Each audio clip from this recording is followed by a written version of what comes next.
মাসটা বড় গুরুত্বপূর্ণ মাস।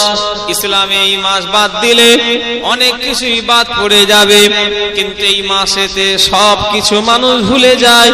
এই মুহররমে একটা কথা সবাই দিলে গেঁথে যায়, সেটা হলো ইমামে হোসাইনের কথা সবার বেশি মনে পড়ে।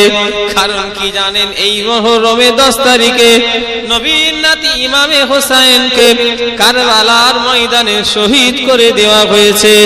এই মুহররমে 10 তারিখ এলে দুনিয়ার মানুষের কলিজা অন্তর কেঁপে যায়। যদি কেউ বলে আমার ইমাম হোসাইনের জন্য অন্তর কাঁদে না, আমি বলবো ওই বান্দা কখনো মুসলমান হতে পারে না।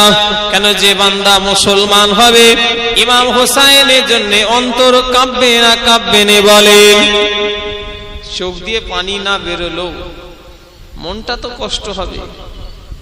এই মুহররম মাস চলছে, আমরা এত গান বাজনা হই হই করছি, আর এই মাসে ইমাম হোসাইন হুজুর শহীদ হয়েছে। কি কথা ঠিক না ভুল বলে? একবার মনেও পড়লো নি? একদিন ঘরে বসে বসে কাঁদছে, রাসূলুল্লাহ চোখ দিয়ে পানি গড়িয়ে যাচ্ছে। আল্লাহ নবী বললেন, যখনই আম্মা জান আয়েশা সিদ্দিকার ঘরে বসে বসে রাসূলুল্লাহ কাঁদছে, আম্মা জান আয়েশা বলেছিলেন, ইয়া রাসূলুল্লাহ, ইয়া হাবিবাল্লাহ, হুজুর আপনি কাঁদেন কেন, কি ব্যাপার? আল্লাহ নবী বললেন, আয়েশা, আমার কান্নার কারণ হলো আমার আজকের দিনে খাদিজার কথা আমার মনে পড়ে যাচ্ছে। আম্মা জান আয়েশা সিদ্দিকা বলেছিলেন, ইয়া রাসূলুল্লাহ, ইয়া হাবিবাল্লাহ, হুজুর আয়েশা হলো একটা 40 বছরের বুড়ি মহিলা, আর আমরা হলাম আপনার যুবতী, আপনার স্ত্রী। আমাদের ঘরে পেয়ে কি খাদিজাকে ভুলতে পারা যায় না।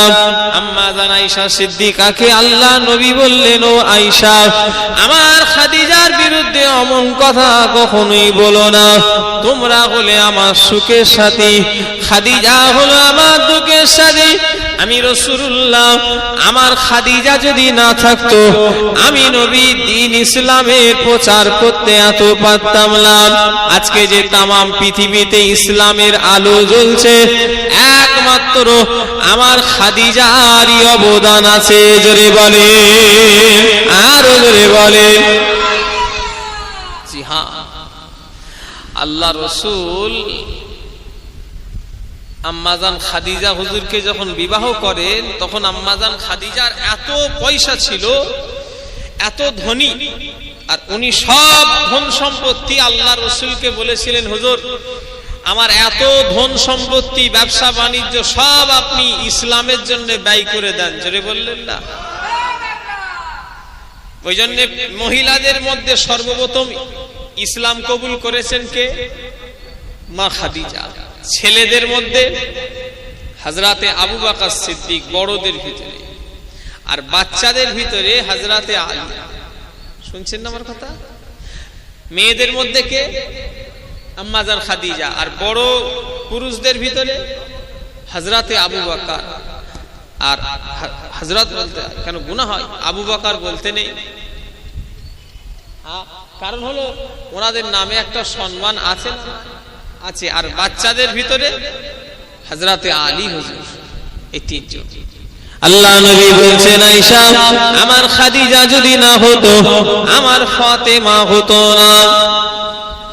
কেন? আম্মা জান খাদিজার মেয়ের নাম কি? ফাতেমা। মা ফাতেমা কিন্তু আম্মা জান আয়েশার মেয়ে নয়। কার মেয়ে ছিলেন? আম্মা জান খাদিজার মেয়ে ছিলেন। আল্লাহ নবী ঘরে বসে বসে কাঁদছেন আর বলছেন, ও আমার আয়েশা, আমার খাদিজা যদি না হতো আমার ফাতেমা হতো না। আর আমার ফাতেমা যদি না হতো আমার ইমাম হাসান আর হোসাইন হতো না। আর আমার ইমাম হাসান হোসাইন যদি না হতো কারবালার ময়দান হতো না। আর কারবালার ময়দান যদি না হতো আমার গুনাহগার উম্মতি আল্লাহর জান্নাতেও যেতে পারতো না। কেননা ইমাম হাসান আর হোসাইন হুজুর আমাদের জন্য শহীদ হয়েছে। হযরত ইমাম হাসান আর হোসাইন হুজুর আমাদের জন্য শহীদ হয়েছে। আল্লাহ নবীকে কয়েকদিন পাওয়া যাচ্ছে না, রাসূলুল্লাহকে 3 দিন ধরে আর সাহাবীরা দেখতে পায় না। যে নবীর চেহারা 1 মিনিট যদি না দেখতে পায় সাহাবীরা পাগলের মতো হয়ে যাবে। সেই নবীর সাহাবীরা 3 দিন ধরে নবীকে দেখতে পাচ্ছে না, একদম পাগলের মতো উন্মাদ হয়ে গিয়েছে। আল্লাহ নবীর সাহাবীরা নবীকে খুঁজতে লেগেছেন। হযরতে আবু বকর সিদ্দিক, হযরতে ওমর ফারুক খুঁজতে খুঁজতে একটা রাখালের সঙ্গে দেখা হয়ে গেল। এই রাখাল, আমার নবীকে আজ 3 দিন ধরে পাওয়া যাচ্ছে না, তুই তো এসব পশু পাখ চড়ে চড়ে বেড়াস, কোথায় কি আমার নবীকে দেখেছিস? রাখাল বলল, হযরতে আবু বকর ও হযরতে ওমর, আজ 3 দিন ধরে নবীকে আমি কোথায় দেখতে পাই না, আজকে থেকে 3 দিন ধরে নবীকে দেখতে পাওয়া যাচ্ছে না। আমার এই পশুগুলো খাবারে মুখ দেয় না। জোরে বলে, আরো জোরে বলেন। রাসূলুল্লাহকে 3 দিন পাওয়া যায়নি, যেন একটা দুর্ভিক্ষ চালু হয়ে গেছে সাহাবাদের ভিতরে। সব চঞ্চল, যে রসুলের চেহারা 1 মিনিট না দেখলে সাহাবীদের মন ভরে না, যে 1 সেকেন্ড যদি দেখতে না পায় মন একদম চঞ্চল হয়ে যায়। আর সেই রসুলের চেহারা আজ 3 দিন ধরে দেখতে পায়নি। সাহাবারা সব খুব বিচলিত অবস্থা, মন খারাপ। খুঁজতে খুঁজতে হঠাৎ করে হযরতে আবু বকর সিদ্দিক, হযরতে ওমর ফারুক হুজুর একটা জায়গায় চলে গেলেন। দেখলেন একটা জায়গা থেকে যেন হালকা করে বাচ্চা ছেলের মতো কান্নার আওয়াজ আসে। কে যেন কাঁদছে, বাচ্চা ছেলের মতো আওয়াজ। ওই আওয়াজ ধরে ধরে আগিয়ে গেলেন, গিয়ে দেখে ওটা কোনো বাচ্চা ছেলে নয়, দো জাহানের বাদশাহ সিজদায় পড়ে পড়ে কাঁদছে। ইয়া রাব্বি হাবলি উম্মতি ইয়া উম্মতি, আল্লাহ আমার উম্মতের কি হবে, আমার উম্মতিদের কি হবে? ও নবী, উম্মতিরা, আল্লাহ নবী সিজদায় পড়ে পড়ে কাঁদছেন, আল্লাহ আমার উম্মতের কি হবে, আল্লাহ আমার উম্মতিদের কি হবে? আমার ভাইজানেরা, হযরতে আবু বকর সিদ্দিক বললেন, ইয়া রাসূলুল্লাহ, আপনাকে আজ 3 দিন ধরে পাওয়া যায় না। হুজুর, আপনি এই জায়গায় বসে বসে সিজদায় পড়ে কাঁদছেন, হুজুর আপনি মাথাখানা তুলুন, হুজুর আপনি আর কাঁদবেন না। আমি আবু বকর আপনার কান্না সহ্য করতে পারি না, হুজুর আপনি মাথাখানা তুলে নেন। আল্লাহ নবী মাথা তুলছে না, নবী শুধু সিজদায় পড়ে বলছি, ইয়া রাব্বি হাবলি উম্মতি ইয়া উম্মতি ইয়া উম্মতি ইয়া উম্মতি। হযরতে আবু বকর সিদ্দিক বলেন, ইয়া রাসূলুল্লাহ ইয়া হাবিবাল্লাহ, হুজুর আমি আবু বকর আমার জীবনে যা আমল আমি করেছি আপনার উম্মত উম্মতিদের জন্য আমি আল্লাহর রাস্তায় দান করে দিলাম। জোরে বলে, হুজুর আপনি এবারে মাথাখানা তুলুন। আল্লাহ নবী তাও মাথাখানা তুলছে না। হযরতে ওমর ফারুক হুজুর বললেন, ইয়া রাসূলুল্লাহ ইয়া হাবিবাল্লাহ, হুজুর আপনি মাথাখানা তুলুন। আল্লাহ নবী মাথাখানা তুলছে না, নবী শুধু একই কথা, ইয়া রাব্বি হাবলি উম্মতি ইয়া উম্মতি ইয়া উম্মতি ইয়া উম্মতি বলে কাঁদছেন। হযরতে ওমর ফারুক হুজুর বললেন, ইয়া রাসূলুল্লাহ ইয়া হাবিবাল্লাহ, হুজুর আমি ওমর আমার জীবনে যা আমল করেছি আপনার গুনাহগার উম্মত উম্মতিদের জন্য আমি আল্লাহর রাস্তায় দান করে দিলাম। জোরে বলে, নবী তাও মাথাখানা তুলছে না। হযরতে ফাতেমার কাছে খবর দেওয়া হলো, ও হযরতে ফাতেমা, আপনার আব্বাকে অমুক জায়গায় পাওয়া গিয়েছে, কিন্তু আপনার আব্বা সিজদা থেকে মাথাখানা তুলে না কেঁদে যাচ্ছে। হযরতে ফাতেমা হুজুর এলেন, এসে ওনার আব্বাকে তুলতে লাগলেন, আব্বা আপনি মাথাখানা তুলুন। হযরতে ফাতেমা হুজুরের কথাই নবী মাথাখানা তুলল না। হযরতে ফাতেমা বললেন, আব্বা জান আমি ফাতেমা এসেছি, আপনি আপনার গুনাহগার উম্মত উম্মতিদের লেগে পেরেশানি হবেন না। আমি আমার দুটো ছেলে ইমাম হাসান আর হুসাইনকে আপনার উম্মাহাত উম্মতিদের জন্য আল্লাহ রাস্তায় কুরবানি করে দিলাম। আর ওদের বলে এই মহরমে 10 তারিখে ইমামে হোসাইন হুজুর শহীদ হয়েছে। কাদের জন্য জোরে বলেন?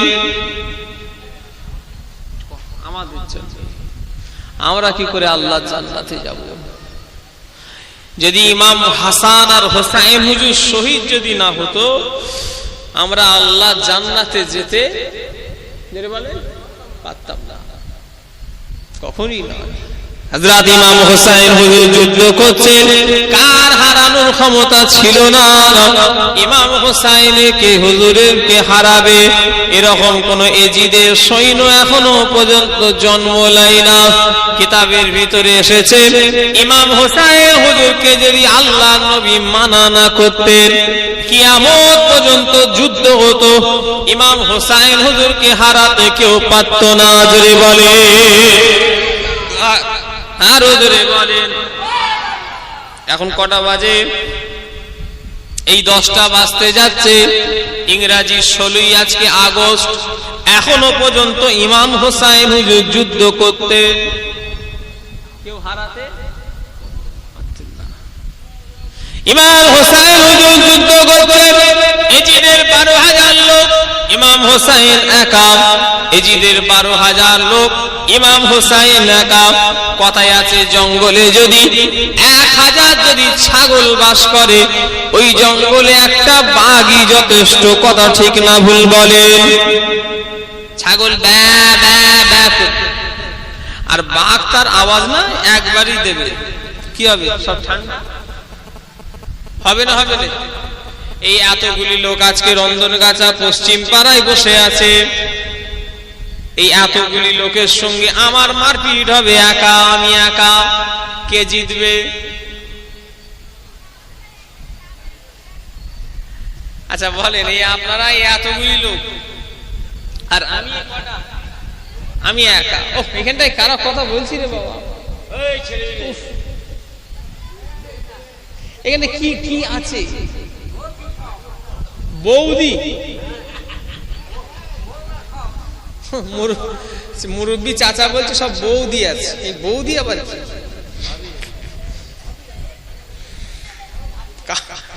কি অবস্থা? এ কথা বলুনি মায়েরা, চুপচাপ করে বসো।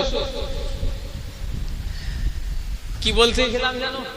আমি কটা আর আপনারা এতগুলি লোক, আপনাদের সঙ্গে আমার মারপিট হবে, কে জিতবে?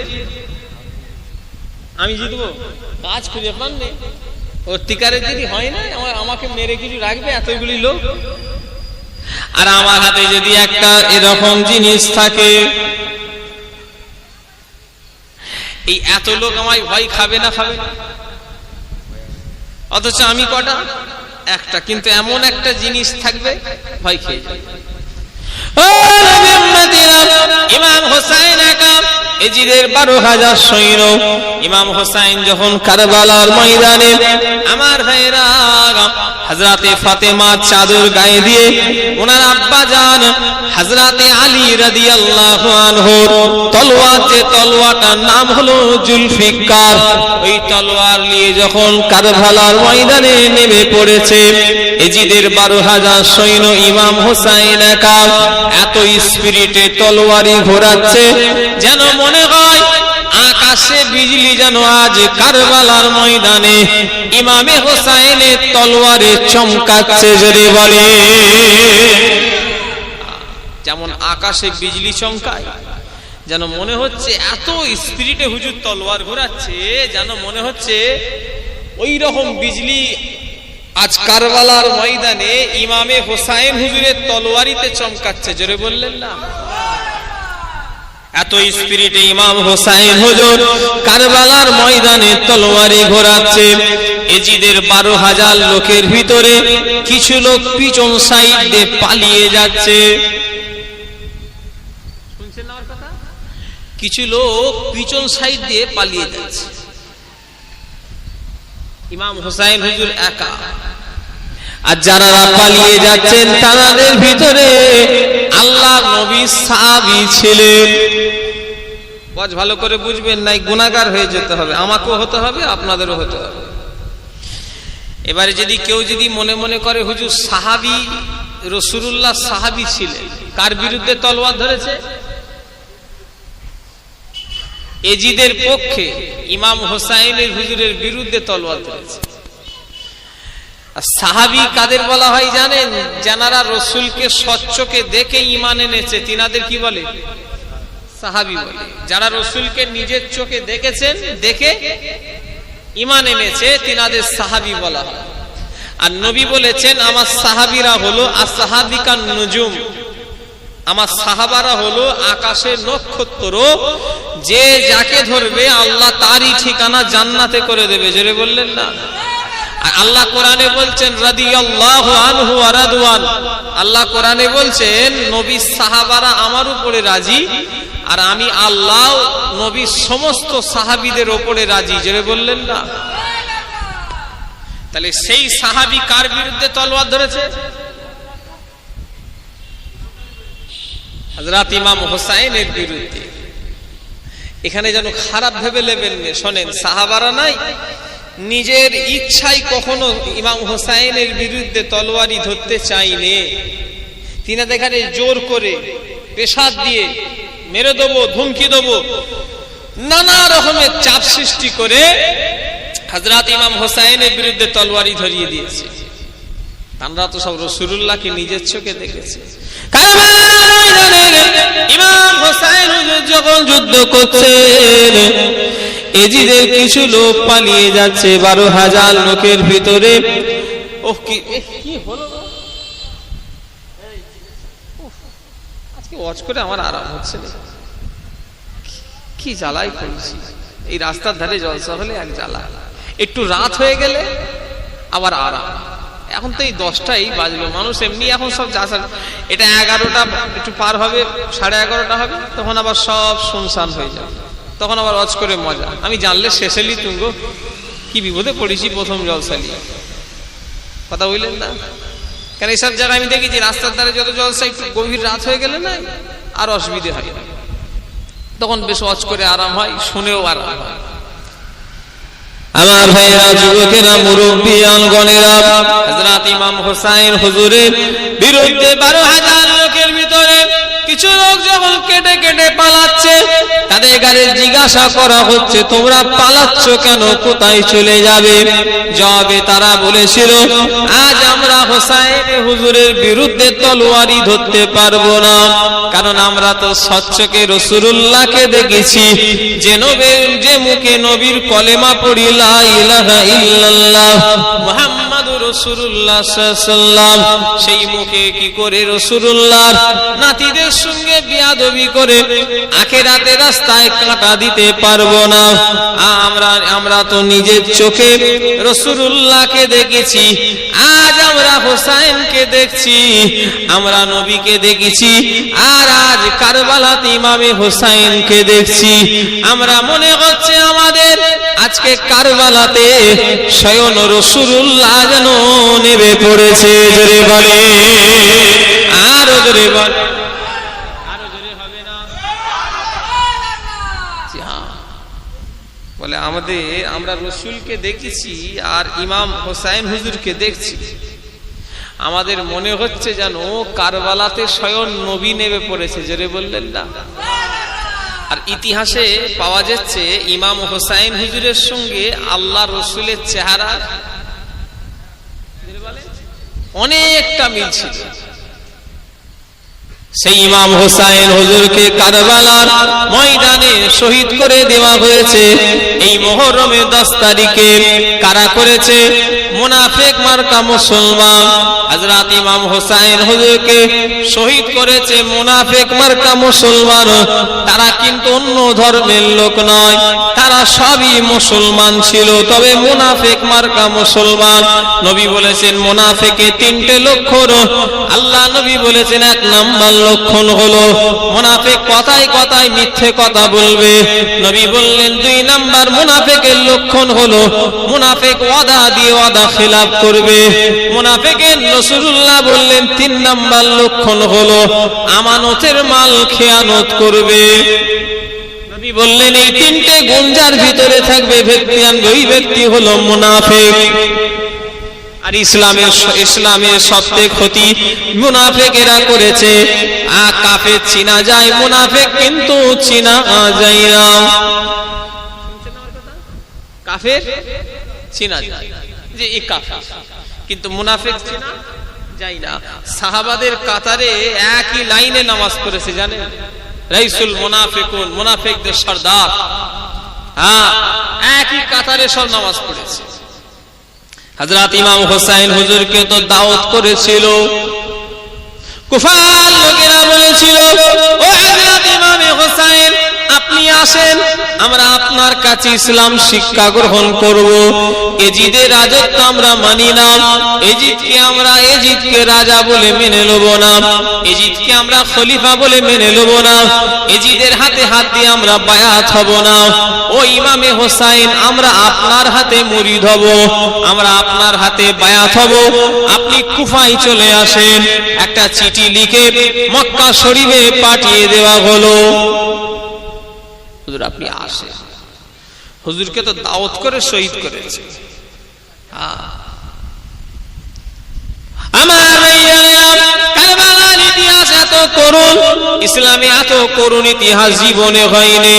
আর ইসলামে এমন করুণ ইতিহাস জীবনে আর কোনোদিন হবে না। ওজন্যই তো বলা হয়েছে ইসলাম জিন্দা হতা হে কারবালা কে বাদ, ইসলাম জিন্দা হয়েছে কারবালার পরে। আমার ভাইজানেরা ও নবীর উম্মতেরা, এজিদের দলের লোকেরা কি অত্যাচার ইমামে হোসেনকে করেছে। 3 দিন ধরে পানি পান করতে দেয় না। ফোরাত নদীর চারিদিকে এজিদ পাহারাদার বসিয়ে দিয়েছে। হযরত ইমাম হোসেন যাতে পানি না পান করতে পারে। কোন ইমামে হোসেনকে পানি পান করতে দেয় না? যেই কিয়ামতের ময়দানে, যেদিনে মাথার আধা হাত উঁচুতে সূর্যখানা নেমে আসবে, যেই দিনে সূর্যের 12টা মুখ আল্লাহ খুলে দেবে। আমার ভাইজানেরা, যেই দিনেতে সূর্যের তাপ লেগে লেগে জমিনটা তামা হয়ে যাবে, ওই দিনেতে একটাই ছায়া হবে, ছায়াটার নাম হলো আরশে আজিমের ছায়া। আর ওই দিনেতে একটাই পানি হবে, পানিটার নাম হলো হাউজে কাউসারের পানি। আজকে যারা ইমামে হোসেনকে 3 দিন ধরে পানি পান করতে দেয় না, তারা কি ভুলে গিয়েছে কিনা আমি জানি না, কাল কিয়ামতের ময়দানে অত কঠিন দিনেতে ওই হাউজে কাউসারের দায়িত্ব ইমামে হাসান আর হোসেনকে আল্লাহ দিয়ে দেবে। বলে আরো জোরে হবে না? হ্যাঁ, ওই হাউজে কাউসারে নলের দায়িত্ব আল্লাহ 2 ভাইকে দেবে। কাকে কাকে? ইমাম হাসান আর হোসেনকে। কত জুলুম করেছে। এই কারবালার ইতিহাস বলতে গেলে বুক কেঁপে ওঠে। একটা মানুষকে মানুষ যে অত অত্যাচার করতে পারে মনে হবে না যে এটা হয়। 3 দিন ধরে পানি পান করতে দেয়নি। আজকে চোর ডাকাত ধরলেও সেখানে স্পেশাল খাবারের ব্যবস্থা করে না করে না বলে, কথা বলে না দেখছি তো। জেলে যারা থাকে তারা কি না খেয়ে থাকে? বিস্কুট দেয়, ভাত দেয়, খাবার দেয়, শুনেছি। তারা বলে খাবার দেয়, তাহলে মিথ্যে কথা নয়। তারা যারা গেছে তারা বলে। তাহলে ইমাম হোসেন হুজুরকে কি রকম জুলুম করেছে। 3 দিন ধরে একটা মানুষ পানি না খেতে পারলে বাঁচবে বলে মনে হচ্ছে? কত কষ্ট হবে বলেন তো দেখি। ভাত যদি নাও দেয়, পানির অপর নাম কি? জীবন। ওই জামানায় হযরত ইমাম হোসেনের একটা মহব্বতের লোক ছিল, নাম হলো তার আব্দুর রহমান। 14 বছরের যুবক, 17 দিন মোটে বিবাহ করেছে। এই 14 বছরের যুবক আব্দুর রহমান 17 দিন বিয়ে করেছে। এই 17 দিন বিয়ে করার নতুন স্ত্রীকে নিয়ে ঘরে আনন্দ করছে। হঠাৎ করে দরওয়াজায় ঠকে যেন ডাকছে। 14 বছর বয়স আব্দুর রহমান, 17 দিন মোটে বিয়ে করেছে, আর নতুন স্ত্রীকে নিয়ে ঘরে আছে। হঠাৎ করে দরওয়াজায় আওয়াজ এসছে, বাবা আব্দুর রহমান ওঠো, বাবা ওঠো। কে আওয়াজ দেয়? নতুন স্ত্রী পাশে আছে, উঠে দরওয়াজা খুলে দেখে অন্য কেউ আওয়াজ দেয় না, নিজের জনম দুঃখিনী মা আওয়াজ দিচ্ছে, বাবা আব্দুর রহমান ওঠো বাবা, ঘুমিয়ে থেকো না বাবা, আরাম করো না বাবা। আমি এই মাত্র মানুষকে বলতে বলতে যেতে যেতে শুনলাম, মানুষ বলতে বলতে যাচ্ছে নবীর আওলাদ ইমামে হোসাইনকে নাকি 3 দিন ধরে পানি পান করতে দেয়নি বাবা। ফুরাত নদী নাকি চারিদিকে পাহারাদার বসিয়ে রেখেছে। ইমাম হোসাইন হুজুরকে বড় কষ্টের ভিতরে আছে বাবা। বাবা আব্দুর রহমান, আমার মন বলে জান্নাতে যাওয়ার এমন সুযোগ আর জীবনে আসবে না। যদি বলে বাবা আব্দুর রহমান আরাম করো না বাবা, নবীর বংশই কষ্টই আছে, আর তুমি আরাম করবে কখনই হতে পারে না। বাবা আব্দুর রহমান এজিদের বিরুদ্ধে যুদ্ধ করার লেগে প্রস্তুতি নিয়ে নাও বাবা। আব্দুর রহমান 14 বছর বয়স, 17 দিনের স্ত্রীকে রেখে উঠে পড়লেন। যুদ্ধের সাজ পোশাক, তীর ধনুক বললাম সব নিয়ে এবারে মায়ের কাছে শেষ বিদায় টানা নিতে এলেন। ও আম্মা জান, আমাকে শেষ বিদায় দিন, হয়তো আর আব্দুর রহমানের সঙ্গে আর দেখা হবে না। আব্দুর রহমানের মা বলল, বাবা আব্দুর রহমান, আমি ওই দিনই খুশি হব যেই দিনে কিয়ামতের ময়দানে আল্লাহ ডাকবে, ও শহীদানের মা, আমি ওই দিনই খুশি হব। যে বলে 17 দিনের স্ত্রীকে এবারে বিদায় জানাচ্ছে বিবি। আজ আমাদের বিয়ে হয়েছে দেখতে দেখতে 17 দিন হয়ে গেল। এই 17 দিনে দুজনে না কতই গল্প করেছি, এই 17 দিনে দুজন না কতই আগামী দিনে এই সংসারকে আগিয়ে নিয়ে যাওয়ার কতই আলোচনা করেছি। বিবি, এই 17 দিনে আমরা কতই না স্বপ্ন দেখেছি, আর মনে হয় সেসব কিছুই হবে না। আল্লাহ যদি দেখা করায় পরে কিয়ামতের ময়দানে হবে। বিবি বলল, কেমন বিবি দেখলেন? আমাদের মতো মাও নয়, বউ নয়। বিবি বলল, স্বামী আপনি পেরেশানি হবেন না, আমি ওই দিনই খুশি হব যেদিনে আল্লাহ আমাকে শহীদানের স্ত্রী বলে ডাকবে। জোরে বলে কিরকম ইসলামকে তারা ভালোবাসতেন। ইসলামের জন্য জীবন দিলে শহীদ, আর ইসলামের ছাড়া যদি কেউ জীবন দেয় ওটা শহীদি মরণ জীবনে হতে পারে না, হয় না। একমাত্র শহীদি মরণ বলা হয় কিসের লেগে মরলে? ইসলাম কায়েম করার জন্য। হ্যাঁ, ইনারা ইসলামের জন্য জীবন দিয়ে দিয়েছেন, নিজেদের জানকে জান মনে করে না। আমার ভাইয়েরা, যুবকেরা, ফোরাত নদীর পানি 3 দিন বন্ধ করে দেওয়া হয়েছে। বলা হলো, একবার আমাদের বড় মানুষ পানি যদি নাও দাও অসুবিধে নাই, দুধের বাচ্চা হযরতে আলী আজগার একটু পানি দাও, মাঠে 6 মাস শিশুর বয়স। 6 মাসের শিশু, তার কোনো বুদ্ধি আছে? তার কি দোষ আছে? বাচ্চাদের কোনো দোষ হয়? 6 মাস মানে একদম মায়ের দুধ খাওয়া শিশু। বললো, আমাদের পানি না পান করতে দাও, আলী আজগারকে একটু পানি দাও। এজিদের দলের লোকেরা হতভাগা, এত নিষ্ঠুর তারা ছিল, পানির বদলে একটা তীর উড়ে আসলো। হযরতে আলী আজগারের এসে বুকে গিতে গেল। ইমাম হোসাইন হুজুরের ছেলে ইমাম হোসাইন হুজুর কোলে নিয়ে কেঁদে কেঁদে বললেন, বাবা আলী আজগার, আর পানি পান করা হলো না বাবা, আর পানি পান করা হলো না। নবীর বংশের সঙ্গে কি রকম বেয়াদবি করেছে। আমার ভাইজানেরা, যুবকেরা, কারবালার ইতিহাসের মতো করুণ ইতিহাস আর দুনিয়ায় হয় না। ইমাম হোসাইন হুজুর 5 যুদ্ধ করতে করতে করতে করতে ফুরাত নদীর চারিদিকে সৈন্য আছে, সব কটাকে জাহান্নামে পেঁচিয়ে দিয়ে হুজুর এবারে পানির পিপাসার জন্য ফুরাত নদীতে নেমে পড়েছে। ফোরাত নদীর পানি খাবে, হাতও দিয়ে দিয়েছে, পানিটা গালে দেবে আর গালে দিতে পারে না।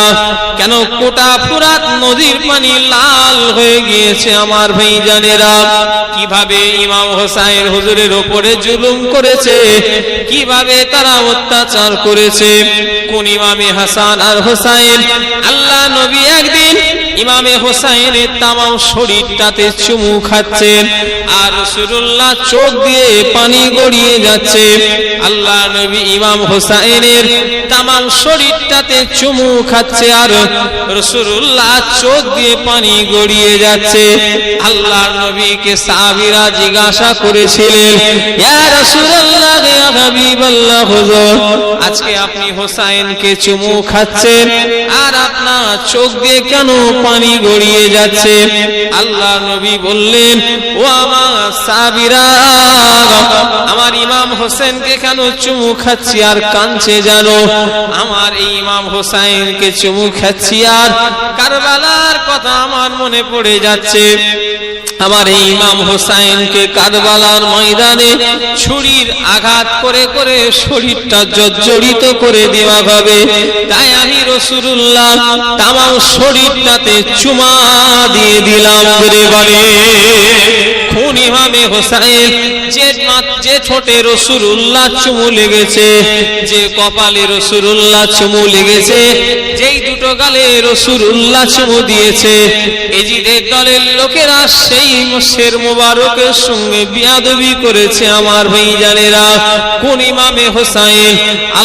আল্লাহ নবী যখন মেরাজে গিয়েছিলেন, হযরতে জিবরাইলকে সাথে করে নিয়ে হযরতে জিবরাইল ফেরেশতার সঙ্গে জান্নাত ঘুরে ঘুরে দেখছেন। আল্লাহ নবী দেখলেন জান্নাতের ভিতরে দুটো চেয়ার রাখা আছে। আল্লাহ নবী জিজ্ঞাসা করলেন, ও ভাই জিবরাইল, এই যে চেয়ার কার? হযরতে জিবরাইল বললেন, হুজুর এটা আপনার দুই নাতি ইমাম হাসান আর হোসাইনের চেয়ার। জোরে বলে হযরতে আদম নবী থেকে নিয়ে আমার নবী পর্যন্ত যত উম্মতি আল্লাহ জান্নাতে যাবে, এক কথায় আল্লাহর মোট জান্নাত হলো 8টা। এই 8টা জান্নাতের নেতা আল্লাহ পাক দুই ভাইকে করে দিয়েছে। জোরে বলে, আরো জোরে বলে। জি হ্যাঁ, কোন ইমামে হাসান আর হোসাইন? ইনাদের